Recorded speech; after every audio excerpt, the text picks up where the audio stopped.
There have been 11 major updates to Geometry Dash in its 9 years of history, and we're going to be ranking every one of them from worst to best. So what's the worst update in Geometry Dash? It's not update 1.1, which seems like the obvious choice, but rather 1.2. This update only added the ball game mode, which was a significant addition to the game, and with it came the new level known as Cycles. But outside of that, there's just nothing. 2 new icons? Really? I understand that early updates aren't supposed to have that much content, considering that 1.1 lasted only 37 days in its entirety. 1.2 tallied at a total of 30 days. Back in 2013, Geometry Dash was receiving major content updates every month. I sure hope that's still the case today. I mean, I wish I could talk about 1.2 more, but there's just nothing of note to go off of here. I'd like to entertain the thought that 1.2 could have just been a part of 1.1 since there wasn't a new game mode introduced there, but I believe that RobTop was looking to keep this update schedule consistent, so I can understand why the two were separated. Simply put, 1.2 was a lot of people's choices for the weakest update the game's ever seen, and for good reasons. Next up on our list of weak updates is 1.5, which is almost identical to 1.2. There's a new game mode introduced in the UFO, as well as a new level to go along with it, but other than that, there's just not much else to go off of. The other key addition was the ability to rate stars, but these aren't even that useful considering the only person who decides star values is RobTop. They're useful in suggesting how hard a level is, but nothing more. Much like the case with 1.2, 1.5 could have fit well with a merge. Next up is update 1.4, which didn't even bring a new game mode. Well, it kinda did. Let's say it brought half a game mode. Anyways, the mini portal is cool. You can definitely build around it and it has a lot of potential in the game. It's a nice way of shrinking things down back to their basics. Oh my god. What else did 1.4 bring, you might ask? Well, nothing. Except ship comes, I guess. Oh, and also Clutterfunk, the level that absolutely nobody has any trouble with. The only reason this was above 1.2 is that the gameplay addition is more flexible, and that the update was later on, meaning there is more community development during this time. Not much to dwell on though, so let's move on. At number 8, we have 1.7. This update can be seen as an upgrade of 1.4, with one big new mechanic that changes how levels are built entirely. Get ready, things are about to get fast. Literally. Enter the speed change portals, making you question every level you've ever played before. So now you can go slow, fast, or very fast. Want to properly represent the drop of a song? You can do that now. Like, come on. What fun is a drop of a song if you're stuck going 2 miles an hour? Very welcome change to the game that gives more creativity for levels in the future. We also got upgraded search filters? Come on, we're only here for the speed changes. Okay, now is where we see update 1.1. You're probably wondering how such a small update was able to place above something like 1.4 or even 1.7. The only gameplay mechanic that 1.1 adds is the mirror portal after all, which is widely agreed on to be the worst addition in the game, but what makes 1.1 special isn't in its gameplay, it's the ability to record it. This update brought every play support to the game, which allowed players to record their completions and upload them directly to YouTube. This is where the game was able to pick up off the ground. Several content creators that we all know and love today started on mobile, and used every play to kickstart their journeys on YouTube. It came at a time where built-in screen recorders on mobile devices weren't a normality, so having every play as a safety net was critical for the game's development in the gaming community. Next on our list is update 1.6, and this is where the updates can start being considered good compared to the average update. I mean, every update has something that stands out, but clearly we're getting some that stand out a lot more than others. Anyways, 1.6 was a massive update for the game. We got the addition of secret coins, allowing for replayability of all the main levels before this update, since normally you just complete levels for stars. We also got the addition of everyone's favorite series of levels, the map packs. Now you can gain extra stars and coins for completing sets of 3 levels. How bad can they be?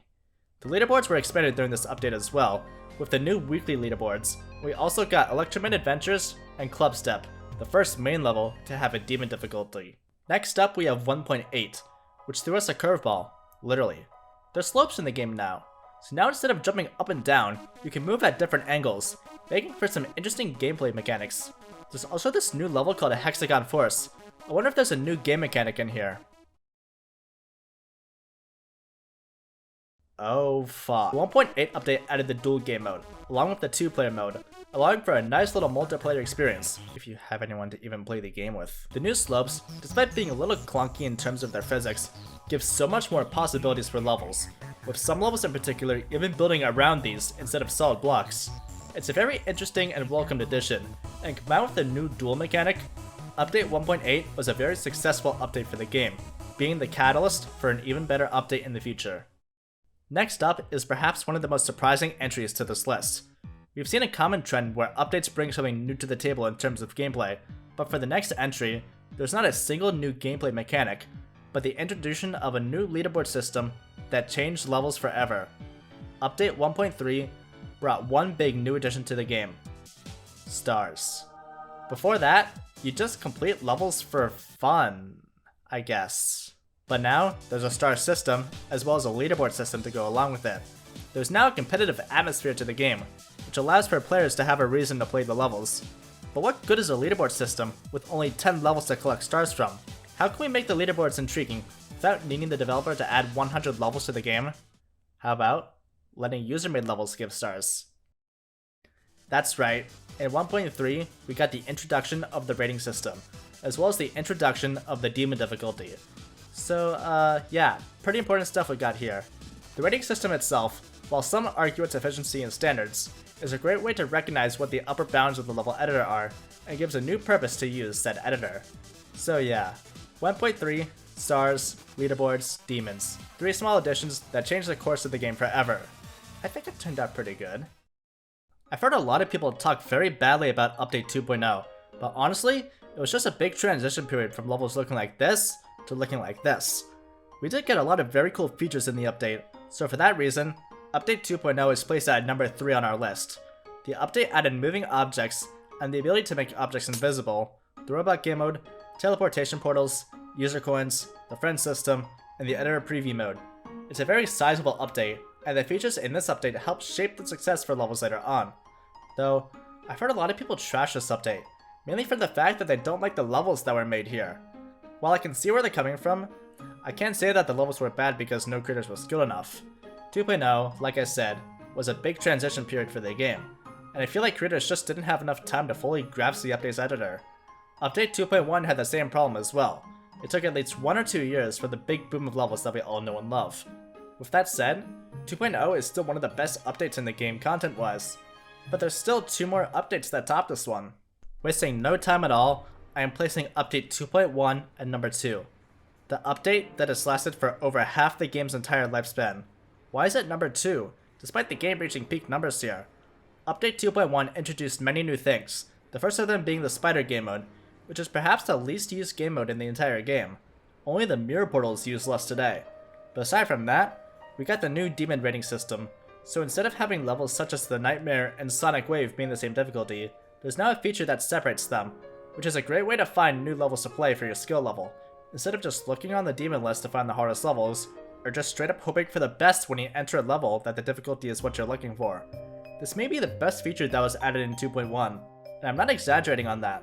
Apart from that, the editor was expanded greatly, and over the years, creators have found new ways to make all sorts of levels, pushing the editor to its absolute limits. However, with that said, there's now a steeper learning curve to the editor, and it feels intimidating at first. With the conditions for rate-worthy levels changing over time, it is increasingly tougher to get a level rated nowadays. However, around 7,000 accounts have a rated level in total, so maybe it's not all that rare.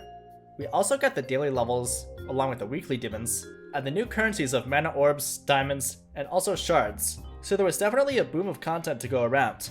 And the community has held its end over the last 6 years, which goes to show just how dedicated we are to this game.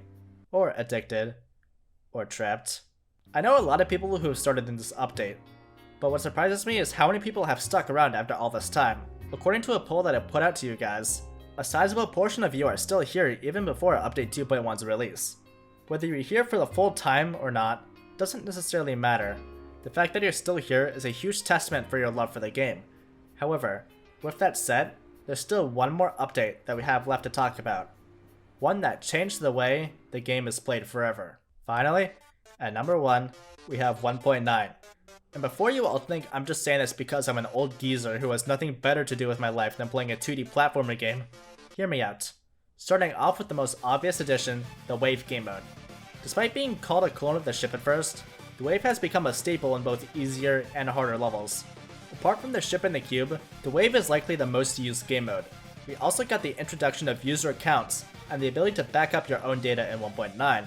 So if you want to cross-save your data across multiple devices, 1.9 was the update for you. As far as the levels go, we get 3D blocks in this update. Oh, but Alpha, I thought you said GD is a 2D game. Nope, don't care. I make the rules here. Okay, enough stalling. 1.9 added the ability to use custom songs in the game. This made the total song selection go from 18 to up to hundreds of thousands of tracks made by thousands of talented artists. Think of any popular level you know of today. Chances are, it doesn't use a song used in the main levels. Out of the 150 levels on the demon list, only 10 use a song in the main levels, with half of them being clubstep. This isn't to say that the songs used in the main levels are bad, there's just a lot more creativity that can be found with other lesser known songs out there. The community was at its peak, with quite a few of the most iconic creators and players starting here.